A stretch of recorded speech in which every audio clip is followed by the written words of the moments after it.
بسم اللہ الرحمن الرحیم۔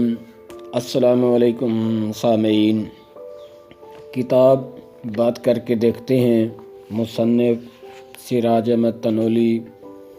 آج جس شخصیت کا انٹرویو سماعت فرمائیں گے ان کا نام ہے اسد سلیم شیخ، اعزاز فضیلت صداکار مجید احمد جئی۔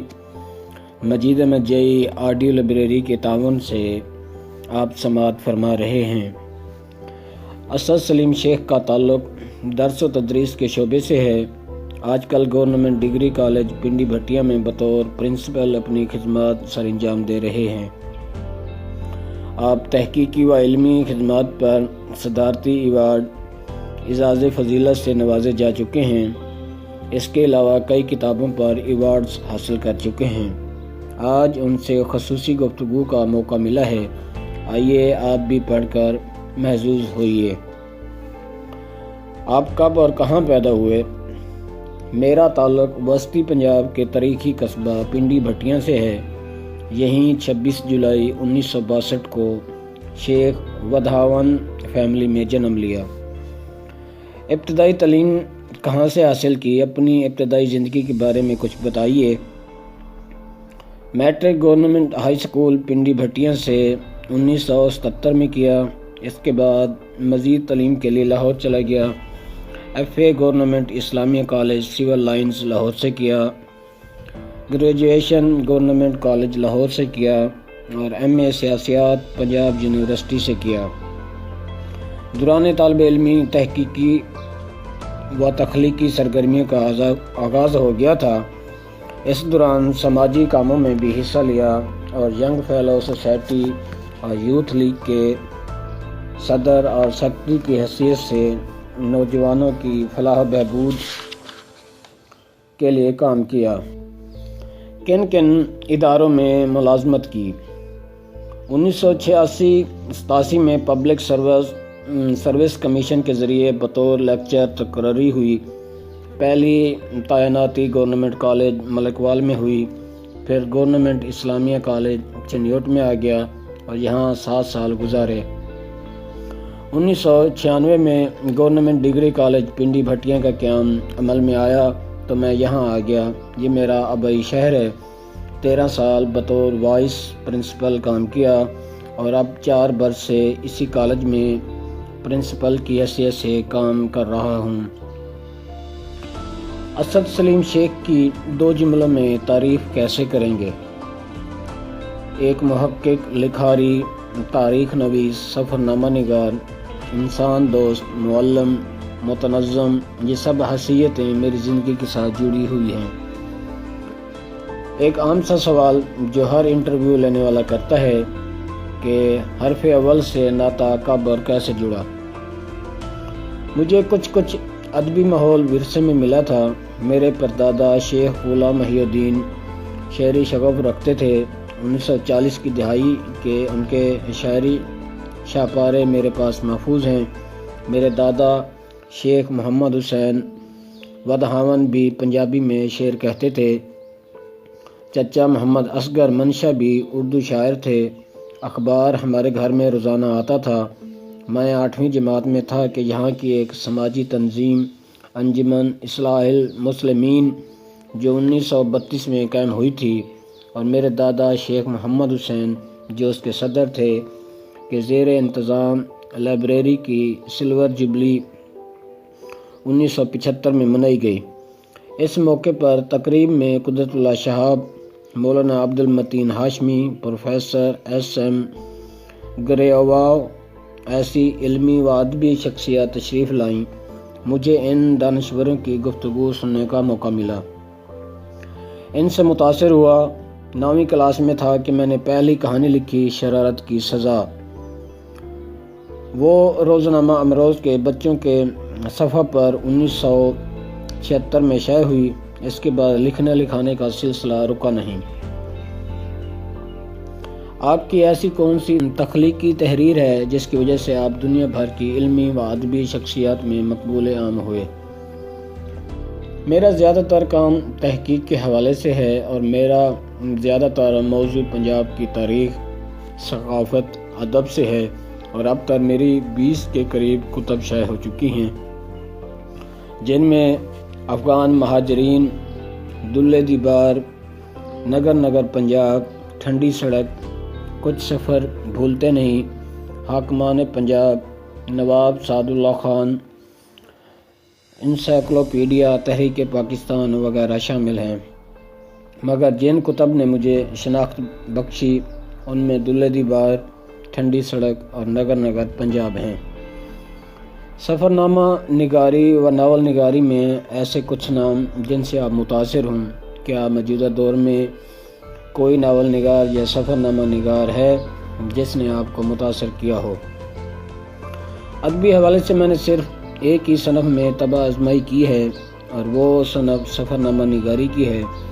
اس حوالے سے کئی سفر ناموں کا مطالعہ کرنے کا موقع ملا ہے۔ ذاتی طور پر مجھے معلوماتی سفر نامے پسند ہیں۔ ابن انشا، اختر ممون اور مستنصر حسین تارڑ کے سفر نامے بہترین ادبی شاہکار ہیں۔ ہمارے معاشرے میں جو شدت پسندی در آئی ہے، کیا ہمارا ادب اس چیلنج سے نبض آزما ہو رہا ہے؟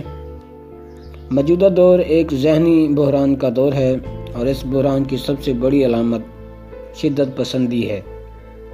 اگرچہ ہمارے ادیبوں، شاعروں اور محققین نے ان شدت پسندوں کے خلاف ہمیشہ قلم اٹھایا ہے، مگر یہ آواز شدت پسندی کے خلاف کوئی فکری تحریک کی صورت اختیار نہیں کر سکی۔ کوئی بڑا ادیب بھی اس حوالے سے تخلیق نہیں ہو سکا۔ جب معاشرے میں عزت و وقار کا معیار دولت اور طاقت و اختیار بن جائے تو پھر قلم و کتاب کی اثر پذیری کم ہو جاتی ہے۔ خود ادیبوں کا ایک طبقہ اشرفیہ جیسی طرز زندگی اپنا چکا ہے۔ جب تک ان کے اپنے درمیان یہ تفریق ختم نہیں ہوگی تب تک کوئی اجتماعی فکری تحریک بھی پیدا نہیں ہوگی۔ شیخ صاحب، آپ نے بڑے سفر نامے لکھے، کیا ناول نگاری اور سفر نامے لکھنے کے فن میں کوئی فرق ہے؟ جی، اب تک میرے 3 سفر نامے گھوم لیا پاکستان، کچھ سفر بھولتے نہیں اور ٹھنڈی سڑک شائع ہو چکے ہیں، اور یہ تینوں اپنے وطن کے سفر نامے ہیں۔ سفر نامہ کسی بھی لکھاری یا ادیب کے سفر کی روداد ہی نہیں ہوتا، بلکہ اس میں اس کا مکمل مشاہدہ اور قبلیت کا اظہار بھی ہوتا ہے۔ ایک اچھا سفر نامہ نگار سفری روداد میں منظر نگاری، رومانویت، تاریخ نویسی، فطرت پسندی اور ذاتی مشاہدات کا اظہار نہیں کرتا تو اس کا سفر نامہ ادبی معیار پر پورا نہیں اترتا۔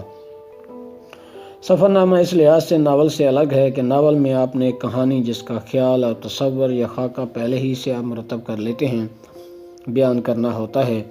منظر نگاری ناول کا بھی اہم حصہ ہے، جبکہ سفر نامہ میں آپ کے ذہن میں پہلے سے کوئی خاکہ نہیں ہوتا اور نہ ہی کسی ایک کہانی اور اس کے کردار تک محدود ہوتا ہے۔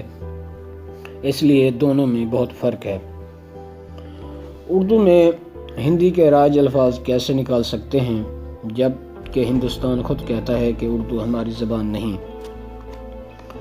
اس میں کوئی شک نہیں کہ زبان ہمیشہ ارتقاء میں رہتی ہے اور وہ اپنے اندر نئے نئے الفاظ سمونے کی صلاحیت رکھتی ہے، تبھی وہ زندہ بھی رہتی ہے۔ مگر موجودہ دور میں ہمارے اوپر مغربی اور ہندی ثقافت کی یلغار نے اس سے زیادہ متاثر کیا ہے۔ آپ صرف ہندی الفاظ ہی کی بات کیوں کرتے ہیں؟ انگریزی الفاظ کی بھرمار کی بات بھی کریں۔ ہماری گفتگو میں آدھے الفاظ انگریزی کے ہوتے ہیں، اسے ہم اسٹیٹس سمبل سمجھتے ہیں۔ انڈین چینلز اور فلموں نے بھی ہماری نوجوان نسل کی اردو میں ہندی الفاظ کو داخل کرنے میں بڑا کردار ادا کیا ہے۔ ہندی کے وہ الفاظ کہ جو پہلے اردو میں شامل نہیں تھے، ان کا دخل بہرحال روکنا ہوگا، اور اس کے لیے ہمارے ادیبوں کو ایسے الفاظ کے استعمال سے مکمل پرہیز کرنا چاہیے۔ البتہ وہ ہندی الفاظ جو اردو کا شروع سے حصہ ہیں وہ تو اس کا حصہ رہیں گے۔ ہمارے ادیبوں اور ادبی تنظیموں کو بھی اس سلسلے میں اپنا کردار ادا کرنا چاہیے۔ ان کو ٹی وی مالکان کی رہنمائی کرنی چاہیے کہ اینکرز اپنی گفتگو میں ہندی الفاظ کے استعمال سے اجتناب برتیں۔ جیسا کہ آج کل سوشل میڈیا اور الیکٹرانک میڈیا کا دور ہے، کیا میڈیا کسی کو بڑا شاعر یا ادیب بنا سکتا ہے؟ اگر نہیں تو کیوں؟ میڈیا کسی شاعر اور ادیب کو مشہور تو کر سکتا ہے مگر بڑا شاعر یا ادیب نہیں بنا سکتا۔ بڑا شاعر اور بڑا ادیب صرف بڑا ادب تخلیق کرنے سے ہی بن سکتا ہے۔ آج کل سوشل میڈیا میں کھمبیوں کی فرا شاعر نکل رہے ہیں اور ان کی شاعری کا جو معیار ہوتا ہے وہ بھی سب کو معلوم ہے۔ البتہ میڈیا کے ذریعے بڑے ادیب اور شاعروں کی تخلیقات کی وجہ سے دوسروں کو رہنمائی اور ترغیب ضرور ملتی ہے۔ کہتے ہیں کہ شہرت سحر انگیز ہوتی ہے، ہر کوئی شہرت کے پیچھے بھاگتا ہے۔ کیا آپ میں کبھی شہرت کی حسرت پیدا ہوئی؟ یہ بات تو آپ نے بالکل صحیح کہی ہے کہ شہرت سحر انگیز ہوتی ہے، مگر میں اس کے پیچھے کبھی بھی نہیں بھاگا۔ قدرت نے اپنی محنت کے صلے میں جتنی میرے مقدر میں رکھی ہے وہ دے گا۔ میں نے تو اپنا آبائی شہر نہیں چھوڑا۔ لاہور میں کئی مرتبہ مستقل آباد ہونے کے مواقع ملے اور مرکز میں رہ کر زیادہ شہرت حاصل ہو سکتی تھی، مگر میں ایک پرسکون ماحول میں ہی زندگی بسر کرنے کا عادی ہوں۔ باقی اگر آپ کا کام معیاری ہے تو وہ خود کو منوا لیتا ہے۔ مضافات میں اپنا تحقیقی اور تخلیقی کام کیا ہے کہ حکومت پاکستان کی طرف سے 2005 میں صدارتی ایوارڈ ملا ہے۔ کیا ایک ادیب کا اپنی زندگی میں شہرت حاصل کر لینا بری بات ہے؟ بالکل بری بات نہیں ہے، بشرطے یہ شہرت اسے اپنے تخلیقی کام اور قابلیت کی بدولت حاصل ہوئی ہو، نہ کہ حکام کی چاپلوسی کے ذریعے۔ یہ انٹرویو مجید احمد جئی آڈیو لائبریری کے تعاون سے آپ سماعت فرما رہے ہیں۔ اردو ادب کی ایسی کون سی شخصیت ہیں جن سے آپ کی ذہنی و قلبی قربتیں رہی ہیں؟ اشفاق احمد، بانو قدسیہ، مستنصر حسین تارڑ، قرۃ العین حیدر۔ آپ کے نزدیک سفر نامہ کیا ہے؟ کسی بھی سفر کی ایک مکمل اور جامع رویداد جس میں آپ کا ذاتی عمیق مشاہدہ، مقامات کی تاریخ، ثقافت، رسم و رواج اور اقتدار بھی بیان کی گئی ہوں اور مکمل حقیقی انداز میں منظر نگاری بھی کی گئی ہو، اور اس کے مطالعے کے بعد قاری نہ صرف دلچسپی لے بلکہ وہ ان مقامات کی تاریخ و ثقافت سے بھی آگاہی حاصل کر سکے۔ ایک سفر نامہ بڑا اور مقبول کیسے بنتا ہے، اس کے لیے کیا ضروری ہے؟ ہمارے ہاں تو بڑے اور مشہور سفر نامہ نگار کے سفر نامے بھی ان کے ناموں کی وجہ سے مقبول ہوتے ہیں، مگر ادبی اعتبار سے جیسا کہ میں پہلے ہی کہہ چکا ہوں، وہی سفر نامہ مقبول اور وہ بڑا ہوتا ہے جس کی زبان ادبی ہو، اس میں روانی ہو، مشاہداتی ہو، تاریخی ہو، معلوماتی ہو، اس میں سیاسی اقتدار کی عکاسی ہوتی ہو۔ انسائکلوپیڈیا کسی بھی زبان کی ثروت میں اضافے کا باعث ہے، مگر اردو میں اب تک کوئی جامع انسائکلوپیڈیا موجود نہیں۔ کیا آپ اس کی ضروریات کو محسوس کر سکتے ہیں؟ ایسی بات نہیں کہ اردو انسائکلوپیڈیا پر کوئی کام نہیں ہوا۔ پنجاب یونیورسٹی کا دائرہ معارف اسلامیہ گراں قدر انسائکلوپیڈیا ہے۔ کچھ دیگر اداروں اور محققین نے بھی اپنے اپنے طور پر اس حوالے سے کام کیے ہیں، مگر حکومتی سطح پر جو ادبی اور لسانی ادارے ہیں ان کو اس سلسلے میں مزید کام کرنے کی ضرورت ہے۔ آپ خود محقق بھی ہیں اور استاد بھی۔ آپ نے کن کن موضوعات پر تحقیق کی؟ کیا آپ کے زیر نگرانی بھی کسی نے تحقیق کی اور کن موضوعات پر؟ چونکہ میرا اصل موضوع سیاسیات ہے اور تاریخ سے بھی کافی لگاؤ ہے، اس لیے میری زیادہ تر تحقیق تاریخ و سیاست کے موضوع پر ہی ہے اور زیادہ تر فوکس پنجاب رہا ہے۔ میری پہلی تحقیقی کتاب افغان مہاجرین تھی۔ ہماری دستوری تاریخ اور رسول اللہ صلی اللہ علیہ وسلم کی خارجہ پالیسی، تاریخ کا پہلا پنجابی وزیر اعظم نواب سعد اللہ خان، حاکمان پنجاب، انسائکلوپیڈیا تاریخ پاکستان، یہ سب میری تحقیقی کتب ہیں۔ اردو ادب کے حوالے سے پنجاب کا علمی و ادبی ورثہ تحقیقی کتاب ہے۔ میں نے بحیثیت محقق اور استاد ایم فل سطح کے طلباء و طالبات کی رہنمائی بھی کی ہے۔ جن کے موضوعات تاریخ و سیاست اور اردو ادب سے تعلق رکھتے تھے، جیسا کہ ضلع حافظ آباد کی شاعری روایت، ضلع حافظ آباد کا تحریکی آزادی میں کردار، یونیورسٹی آف لاہور کی ایک طالبہ آسیہ نذیر نے میری شخصیت اور فن کے حوالے سے تحقیقی مقالہ تحریر کیا اور یہ فکشن ہاؤس نے کتابی شکل میں بھی شائع کیا۔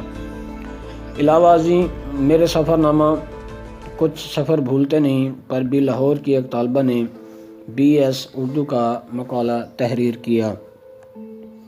موجودہ تحقیقی معیار کو آپ کس نظر سے دیکھتے ہیں؟ ہماری یونیورسٹیوں میں تحقیقی کام تو ہو رہا ہے، مگر محض ڈگریوں کے حصول کے لیے اس تحقیقی کام کو معاشرے اور ریاست کی سماجی اور معاشی ضرورتوں کے ساتھ نہیں جوڑا جا سکتا۔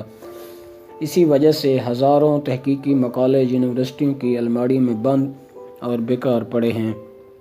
باقی آج کل تحقیقی کا معیار بھی وہ نہیں ہے جو ہونا چاہیے، کاپی پیسٹ کا رواج عام ہے۔ کہتے ہیں کہ لکھنے کے لیے کسی خاص موسم کی ضرورت ہوتی ہے، کیا ایسا ہے؟ بلا شبہ موسم اور آپ کے ذہنی حالات کا بڑا عمل دخل ہوتا ہے، مگر موسم کو تحقیقی و تخلیقی عمل میں رکاوٹ نہیں ہونا چاہیے۔ آپ کی ترجیحات کیا ہیں؟ بحیثیت استاد تو میری ترجیح اپنی نوجوان نسل کی کردار سازی ہے، بحیثیت محقق اپنی تخلیقات کے ذریعے تاریخی اور ثقافتی ورثے کو الفاظ کے روپ میں اگلی نسل تک منتقلی ہے۔ آپ نے ساری زندگی بہت کچھ لکھا، اب بھی کچھ ایسا ہے جو آپ لکھنا چاہتے ہوں اور نہ لکھ پا رہے ہوں؟ لکھنے کا سفر کبھی نہیں رکتا، نت نئے خیالات اور موضوعات اس کے ذہن میں آتے رہتے ہیں، اس لیے اب بھی کئی ایسے موضوعات ہیں جن پر لکھنے کا ارادہ ہے۔ میری خواہش ہے کہ میں پاکستان کے تمام دریاؤں کے ساتھ ساتھ سفر کروں اور اس پر سفر نامہ لکھوں۔ دوسرا، پاکستان کے تمام تاریخی قلعوں کو دیکھوں اور ان پر سفر نامہ لکھوں۔ زیادہ تر کن کتابوں کا مطالعہ کرتے ہیں؟ تاریخ، سیاست، ثقافت اور ادب کے موضوعات پر کتابوں کا مطالعہ اکثر کرتا ہوں۔ مستنصر حسین تارڑ کا ناول پیار کا پہلا شہر بہت پسند ہے۔ ادیب معاشرے میں زیادہ حساس ہوتے ہیں، آپ معاشرے کے کن مسائل پر حساس ہیں؟ واقعی ادیب بہت حساس ہوتا ہے، اس حوالے سے یقیناً میں بھی معاشرتی ناہمواریوں کو شدت سے محسوس کرتا ہوں۔ اشرفیہ کے ہاتھوں عام بندے کا استحصال مجھے سب سے زیادہ چبھتا ہے۔ نوجوان نسل کے لیے کوئی پیغام؟ نوجوان نسل کے لیے میرا یہی پیغام ہے کہ ہمیں اپنے مقاصد کا یقین کر کے اپنے معاشرتی اور اخلاقی اقتدار کی پاسداری کرتے ہوئے محنت کے جذبے کو اپنانا ہوگا، تب ہی ہم ذہنی بحران سے نکل پائیں گے۔ ہمارا مستقبل کسی اور نے آ کر نہیں سنوارنا، اس کی ہمیں خود فکر کرنی چاہیے۔ سرگرم نیوز کی ادبی کاوشوں کو آپ کس نظر سے دیکھتے ہیں؟ سرگرم نیوز کے ادبی صفحات میرے مطالعے میں رہتے ہیں، یہ ادب کے فروغ میں اہم کردار ادا کر رہا ہے اور ہر ادبی موضوع اور شخصیت کو متعارف کروانے میں آگے ہے۔ دعا ہے کہ سرگرم نیوز کا یہ ادبی سلسلہ جاری و ساری رہے اور اسے مزید فروغ ملے۔ اللہ حافظ۔